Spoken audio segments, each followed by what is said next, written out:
Hi guys, welcome back to another monthly magic. And you guys, we're already in July.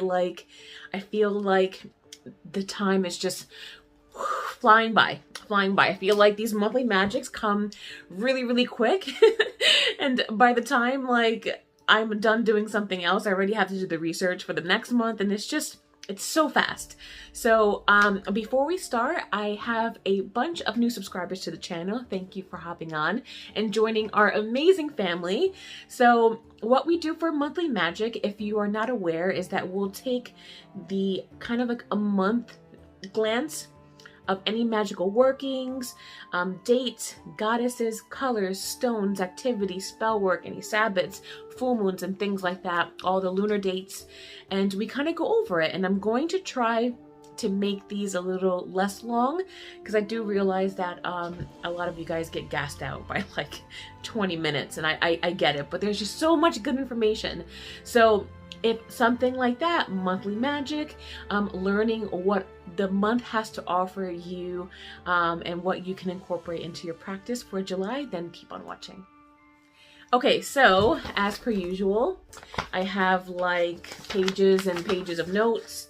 Okay, I'm going to really try to put these up on our membership grimoire tonight, and how you could become a channel member. I'll leave that info down below, and any one of the tiers can get you all this information that's in the public grimoire.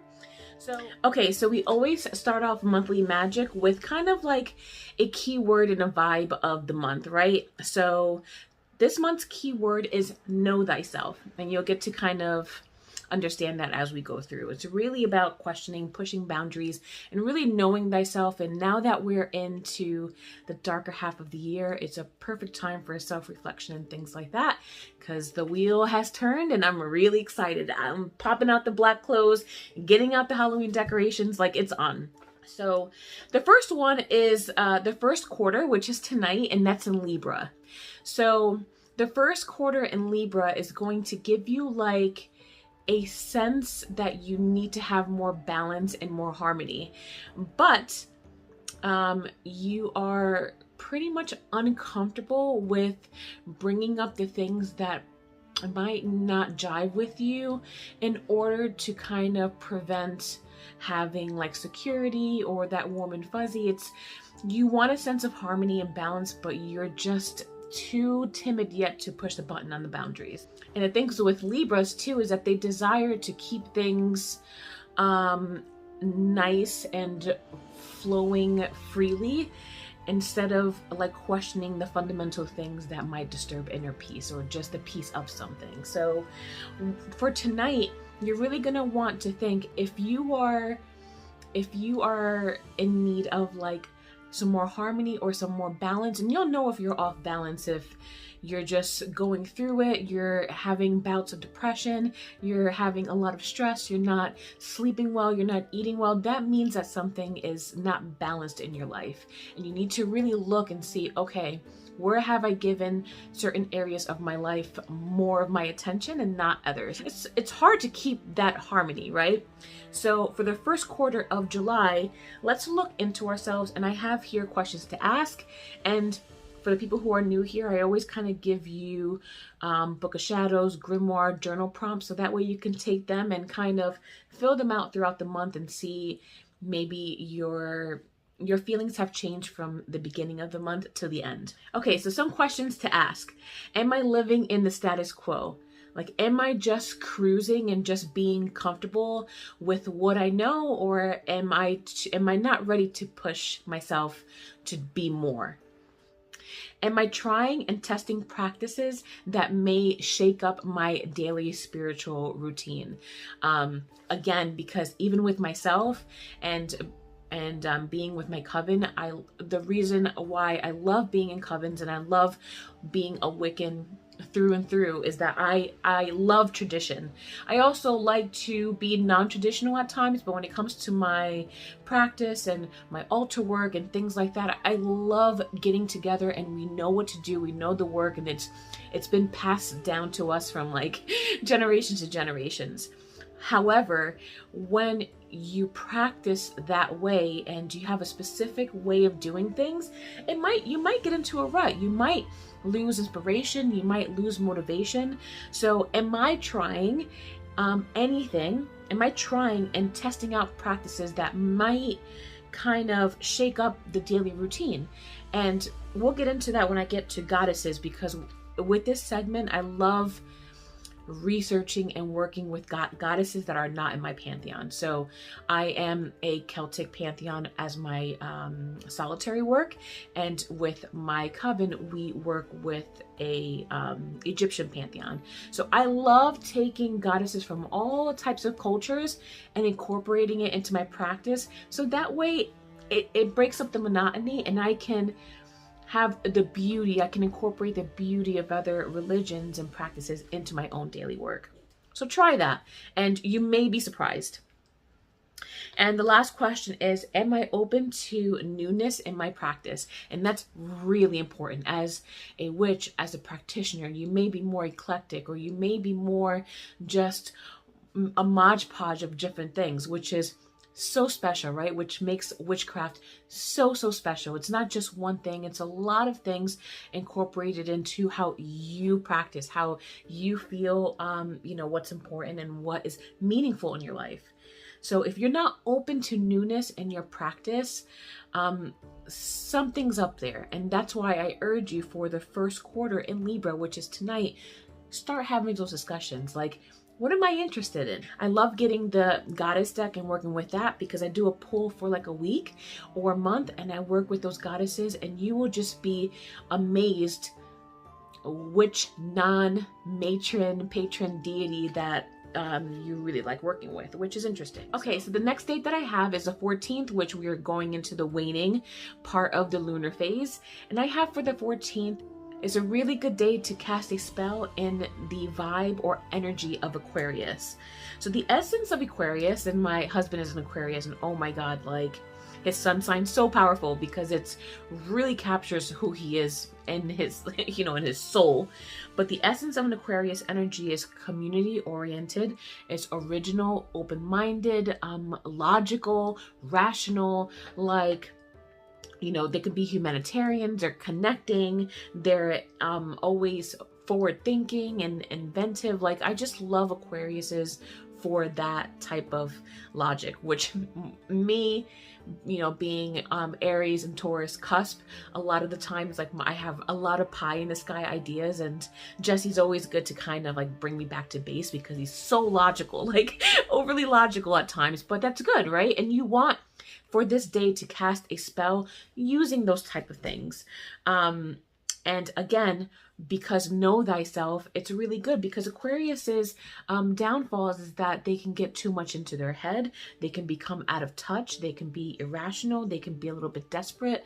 So, cast spells and do divination work in that vibe of Aquarius, to kind of be a little bit more open-minded and be a little bit more free-thinking, and with a sense of logic, and see how that does for you, So for the 21st, I have a really awesome day. So I'm going to start a personal tradition, and I'm inviting you guys to come join me in this. So the 21st of July it's a really good day to work with your familiars. And because I know this, I figured we should just have like a familiars day.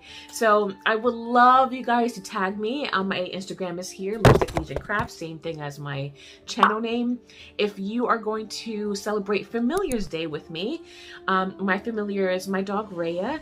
And if you don't have a familiar, you don't have a pet, there's a lot of different ways that you can work with the magic within animals. You can visit a zoo, see if any of them connect with you, and it'll be really nice to see and to tag me in videos or pictures or whatever celebrating your Familiars Day. So I wanted to read a little excerpt from this book called Familiars in Witchcraft by Maha Diaust. And she writes, witches are not the only ones to lay claims to magician assistance.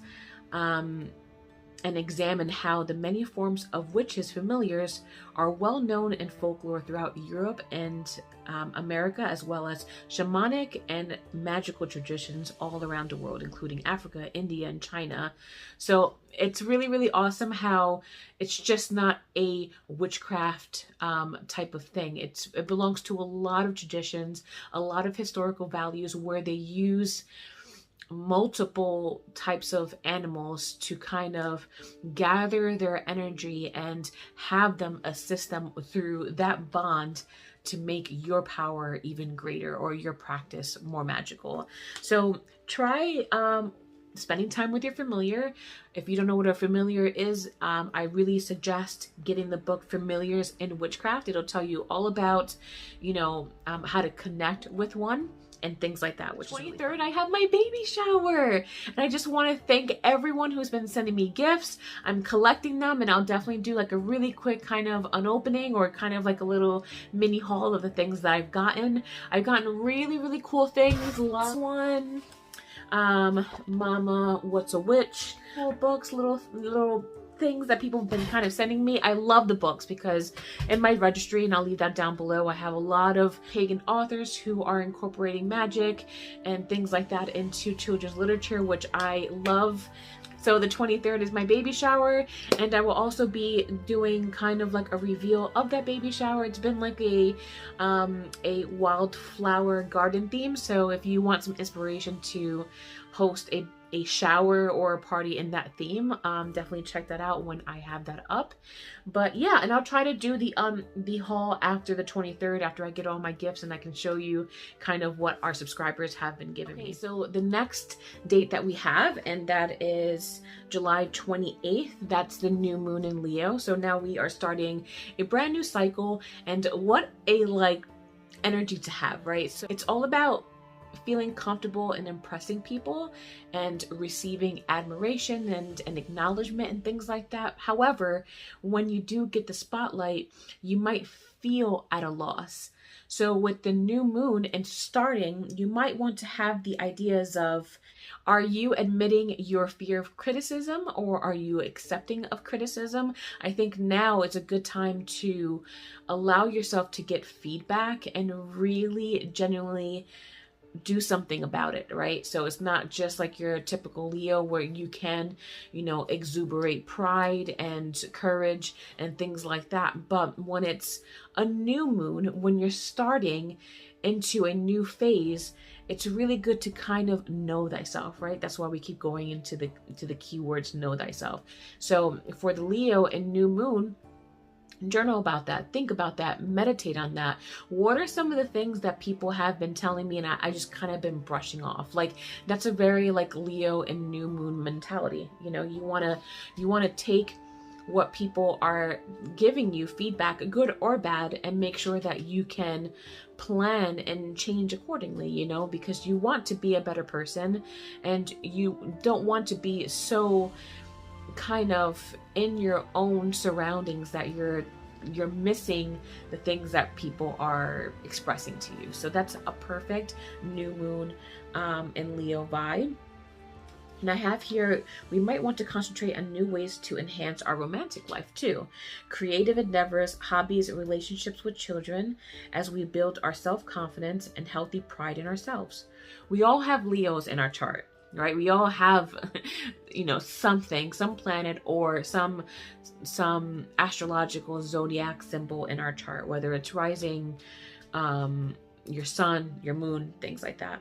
So seek in the coming month to improve those areas in your life. Like I mentioned, it's time to awaken our inner child, and that's perfect kind of coming off the heels of Aletha, which is all about that kind of reminiscence, inner child, nostalgia type of feel, and find ways to express our creativity. With this potent Leo energy, and it is pretty potent, we can make significant changes in our lives that will benefit us well beyond the moon cycle. And that's really what this month is about, is knowing yourself, not to just beat up on yourself, but just to have some self-awareness that you can improve on things and just be a better person all around. And then on the 31st, we have Lunasa Eve, which is Lammas coming up, and it's our first harvest, so I'm really excited. I love the harvest Sabbats, and I won't go too in depth here in efforts to keep the video short. I'll do another video on Lunasa or Lammas Eve and actual Lammas, which is August 1st, and we'll be doing celebrations there. So next we are going to talk about goddesses for the month. So usually I pick a goddess and we talk about them, and I talk about the brief history of them, and I'm going to keep it definitely short and sweet this time so I don't go over the time that I want to. But for this month we are going to be looking at the Hindu goddess Sanjana. Now Sanjana was the wife of the sun god, the Hindu sun god Surya.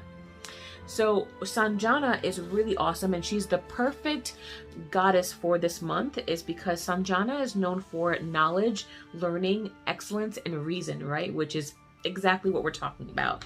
So to honor the goddess, the people who have achieved the pinnacle of what she represents spend time like enriching their minds. Like they like to read, they like to get more knowledge, they like to study, they like to do things to kind of get them to be more knowledgeable. That's all about the vibes of Sanjana.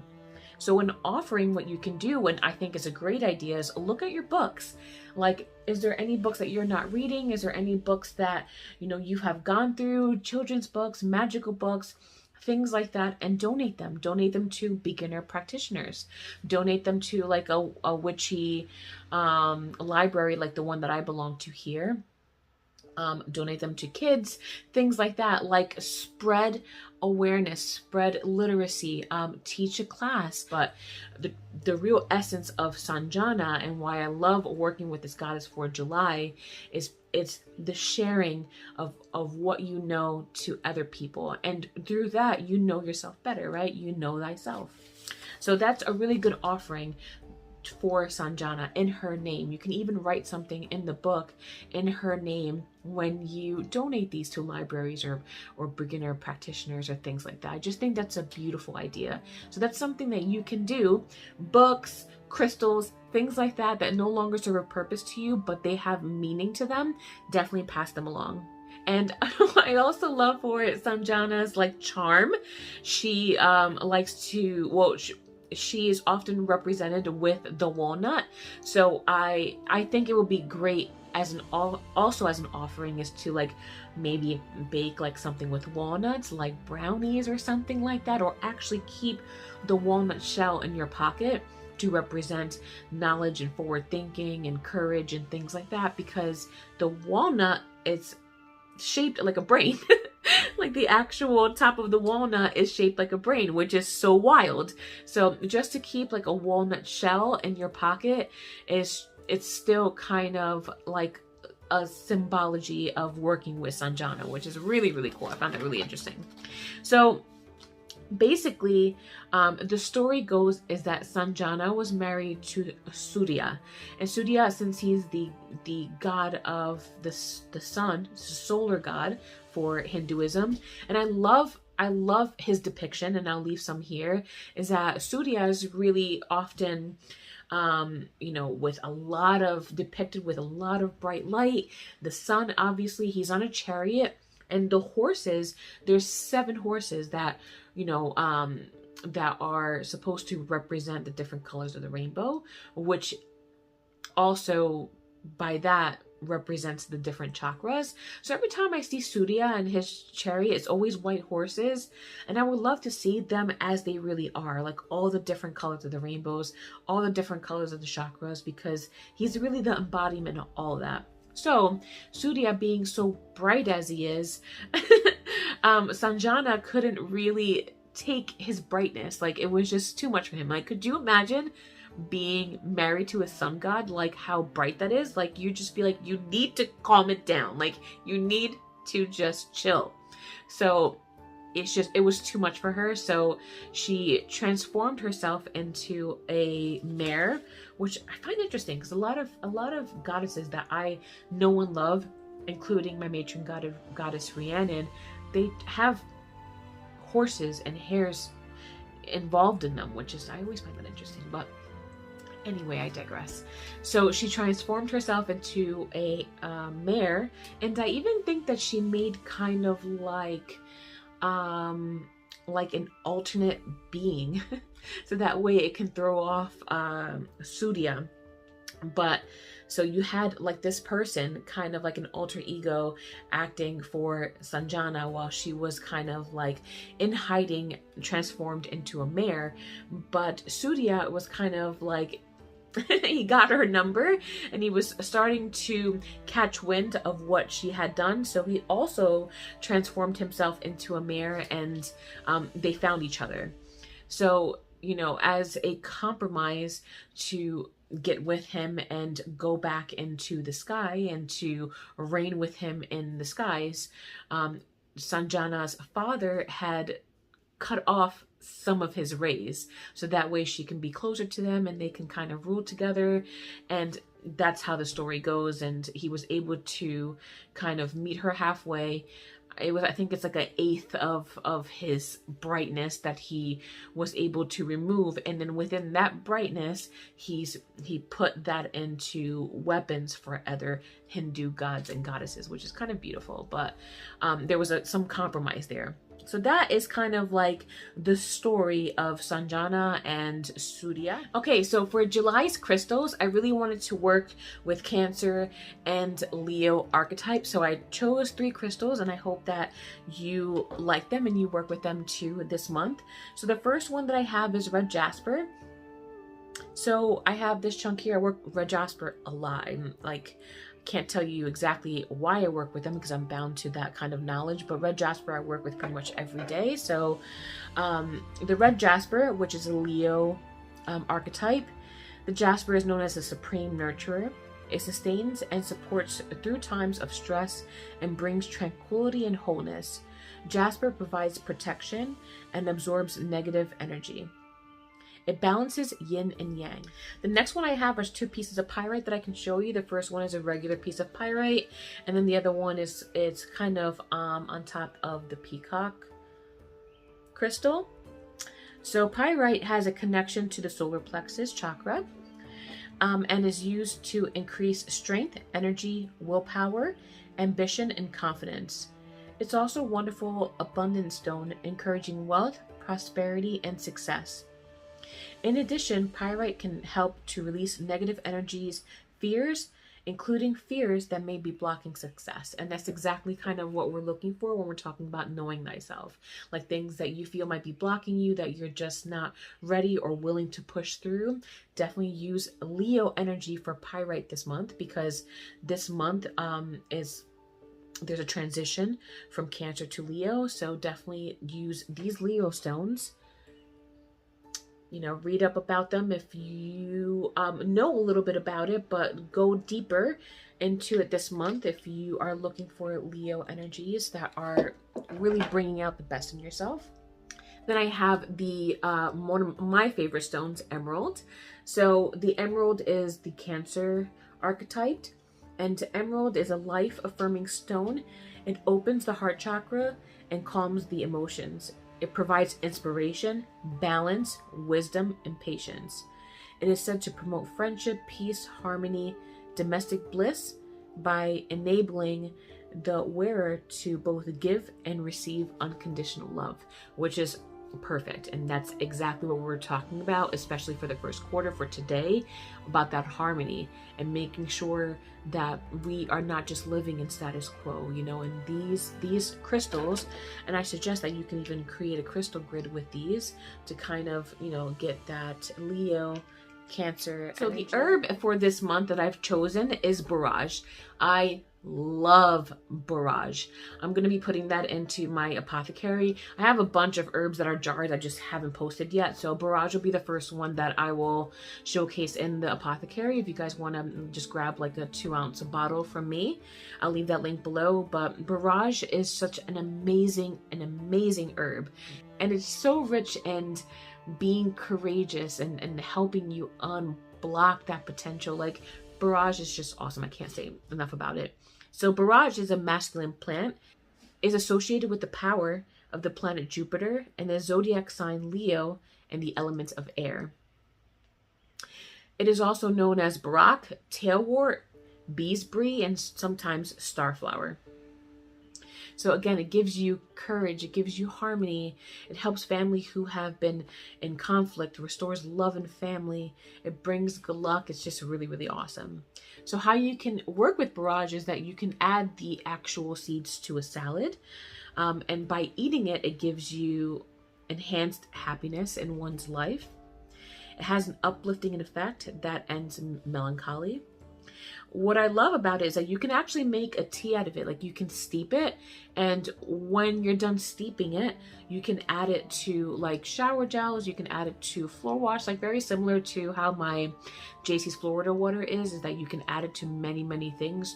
Alternatively, you can sprinkle borage like in the four corners of your room, especially if you're doing a home cleanse. You can put it in your window, you can wear it in your pocket. Like, it's really, really good to incorporate into things, and also physically wear it, like wear it in a locket. Like, it just really promotes really good courage, balance, harmony, and love, and things like that. And then the last thing here is that borage flowers are historically known to induce courage, right? How we just spoke about. So wine flavored with borage was drank by Celtic warriors to give them courage in battle. Borage flowers and leaves were eaten by Roman soldiers before they went into battle, and scarves embroidered with borage flowers were worn by medieval knights, which is really, really cool. I think like they used to, like I've seen, like especially in the Green Knight, like you can see that he has kind of like a thing wrapped around his waist. Like, that was very customary in medieval times to, like, you know, kind of give a knight like a piece of fabric that, you know, had trinkets or whatever to kind of remind them by. So that's where they would embroider and sew the borage right into that fabric, which is really, really cool. So the next topic that we do is spell work, and this is always a fun way to kind of incorporate different types of spell work and things like that, or workings into your July monthly magic. So the first thing I have is to create a borage potion, after we just spoke about, and incorporate it into your ritual cakes and ale. So maybe you can bake with it, put it in wine, and actually incorporate borage into an offering that you would do for your ritual, if cakes and ale is something that you do. I came up with a tarot spread incorporating the crystals that we discussed in this video. So the 3-card spread, you're going to be working with a Leo spot, which can be your left spot, a Leo spot, which is Leo and Jasper, for feedback and improvement. And in the middle, we have our potential spot. And what does that potential card say to you? What are your potentials? What are the things that you can do to better yourself? Like, what does that card tell you? Negative or positive? And then the right spot is the Cancer and Emerald spot, which is all about inspiration and patience. So what do the cards tell you, good or bad, about inspiration and patience? Are you exuding a lot of inspiration? Could you give some out? So look at that 3-card spread, the Leo Jasper, the potential spot, and then the Cancer Emerald, and see what that kind of reading does for you for the rest of the month of July. So the last segment for this video is activities. So some of the activities that you can do is, again, we kind of touched them that with familiars on the 21st, is to create traditions with your pets, with your familiars. Go out and spend some time with them and kind of get that magic and get that partnership stronger and stronger every year, you know, around this time. You can read, do some meditation, and go to a library, do some community service. All that kind of stuff are really, really good activities for you to do for this month of July. And I think that's it. So I hope by editing this is going to be a lot shorter. I hope that you enjoyed it. It's definitely a little bit more calmed down after the past few months that we've done monthly magic, because they've been really, really crazy. Just chock full with a lot of astrological things that are happening. So take this time, July, to kind of be outside, be, you know, with your family, with your friends, before we really start hibernating, and really just take time to know thyself. And I will be back with some really fun videos this month. I got a planner. Last month was wild, between between the nursery and party planning and getting everything in gear, like I didn't do any of the videos that I really had planned for last month, but I'm really gonna try to change that for July. Maybe by making the video shorter, I can achieve that, but I really hope that you guys will enjoy those videos too. And if you're not already subscribed, make sure you do so. Check out the channel memberships, and I will see you on the next one.